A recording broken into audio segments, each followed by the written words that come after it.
একটাই সন্তান হোক আর চারটেই সন্তান হোক, বাবা মার জায়গা কেউ বদলাতে পারবে না, তাই না?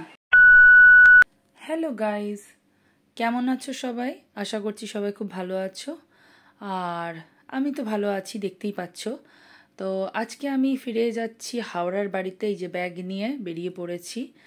আর এদিকে ভালোই বৃষ্টি হয়েছিল, বেরোনোর আগে খুব টেনশনে ছিলাম, কারণ আজকে আমাকে না হাওড়ার বাড়িতে ফিরতেই হতো। তো দেখো তোমাদেরকে ওয়েদারটা দেখাচ্ছি, কীরকম ওয়েদার হয়ে আছে। এখনও কিন্তু মেঘ কাটেনি, আকাশের অবস্থা দেখো, মধ্যেখানে একদম কালো কালো মেঘ। যখন তখন আবার মেঘ জমিয়ে বৃষ্টি নামতে পারে, কিন্তু তা সত্ত্বেও আমাকে তো আসতেই হতো। তো সেই জন্যই আমি বেরোলাম। আর বেরোনোর আগেও কিন্তু বৃষ্টি হয়েছিল, ভালোই বৃষ্টি হয়েছিল। তো জাস্ট বৃষ্টিটা থেমেছে আর আমিও বেরিয়ে পড়েছি। তো একটু তো টেনশন হচ্ছেই। আর এখানে আমি তোমাদেরকে আবার করে দেখাচ্ছি, দেখো আমি এখন সেকেন্ড ব্রিজে উঠে গেছি, মানে দ্বিতীয় হুগলি সেতু। আর আকাশের অবস্থাটা তোমাদেরকে আবার করে দেখাচ্ছি, দেখো। তো এরকম ওয়েদারে মানে আমার দোনামোনা অবস্থা ছিল, থাকবো কি আসবো এরকম, কিন্তু আমাকে আসতে হতো।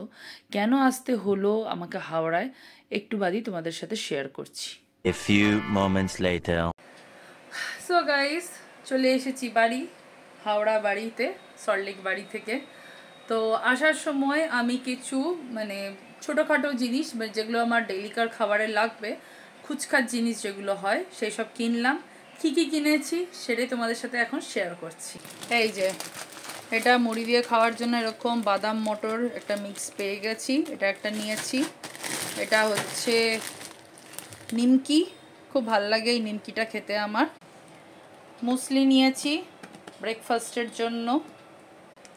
এই কফি নিলাম, ছোটো পাউচি নিয়েছি, কারণ কফির কি হয় ঢালার পরেই জমে যায় একটু হাওয়া লাগলে।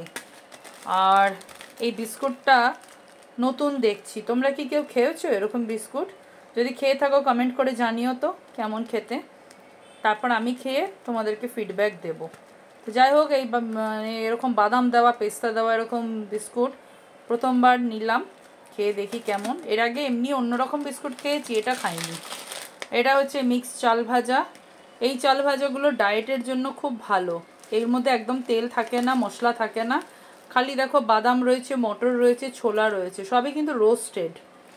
তো এই আর নিয়েছি এই যে কফি খাবো, তার সাথে বিস্কিট।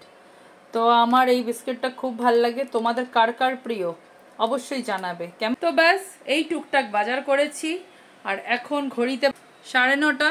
এখন আমি, কারণ কালকে মিকে নিয়ে যাওয়া আছে ডাক্তারের কাছে, সকাল সকাল উঠতে হবে। তো চলো, এমনিও ডিনারের টাইম হয়ে গেছে, এখানে একটু তাড়াতাড়ি খাইয়ে নেওয়া হয়। তো এখন 9:30 বাজে। তো চলো এবার ডিনারটা করে নিই। ডিনারে কি খাচ্ছি সেটাও তোমাদের সাথে শেয়ার করছি। গাইস, আজকে আমি ডিনারে কি খাচ্ছি চলো তোমাদের সাথে শেয়ার করছি। এই যে দুটো রুটি নিয়ে নিয়েছি, এই যে রুটি দুটো। আর এখানে হচ্ছে অমলেটের তরকারি বা ঝোল যাই বলো, আমি বলি অমলেট কারি, তোমরা কি বলো? অনেকে তরকারি বলো, তাই বললাম দুটোই। অমলেট কারি, আলু আর আমার কিন্তু ভীষণ ফেভারেট অমলেট কারি, এগ কারির থেকেও।